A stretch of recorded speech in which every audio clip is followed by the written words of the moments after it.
देश में बहुत सारे कोचिंग सेंटर इस समय ऐसे हैं जो पेपर लीक का अड्डा बन गए हैं। बहुत सारे कोचिंग सेंटर्स ऐसे हैं जो मनमाने ढंग से गरीब छात्रों से फीस लेते हैं। उनके मां बाप अपनी जमीन गिरवी रख के, गहना गिरवी रख के अपने बच्चों को कोचिंग में पढ़ाते हैं और सुविधा के नाम पर बेसमेंट में उनको पढ़ाया जाता है। बेसमेंट में उनकी लाइब्रेरी खोली जाती है।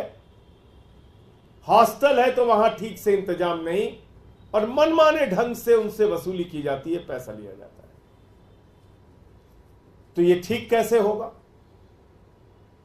इस लूट पे रोक कैसे लगेगी? ये तभी संभव है जब भारत सरकार कोचिंग सेंटर्स को रेगुलेट करे, कोचिंग सेंटर्स को कानूनी दायरे के अंदर लेके आए और उनकी इन तमाम कारगुजारियों पर रोक लगाने के लिए सख्त कानून देश के अंदर बने। लेकिन दुर्भाग्य से ऐसा नहीं हो रहा है। क्यों नहीं हो रहा है? क्योंकि भारतीय जनता पार्टी के नेताओं से इन कोचिंग सेंटर्स के लोगों का रिश्ता है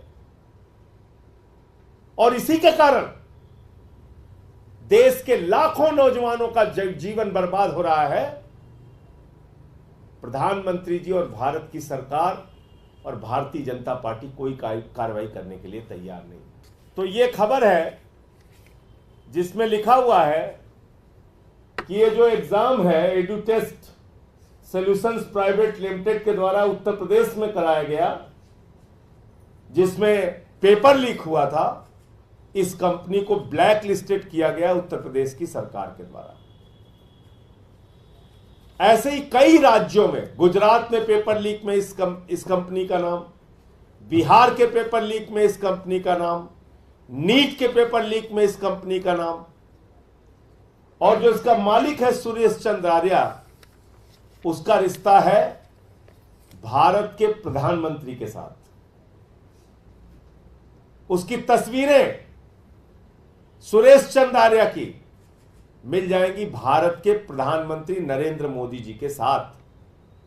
अब आप मुझे बताइए, ये पेपर लीक कराने वाली कंपनियां अगर देश के प्रधानमंत्री से अपना रिश्ता रखती हैं तो कौन सी सीबीआई, कौन सी ईडी उनके खिलाफ कार्रवाई करेगी? क्या कार्रवाई होगी इन लोगों के खिलाफ? पेपर लीक होगा तो छात्रों को कहां से न्याय मिलेगा जब उसका रिश्ता सीधे प्रधानमंत्री से ही है?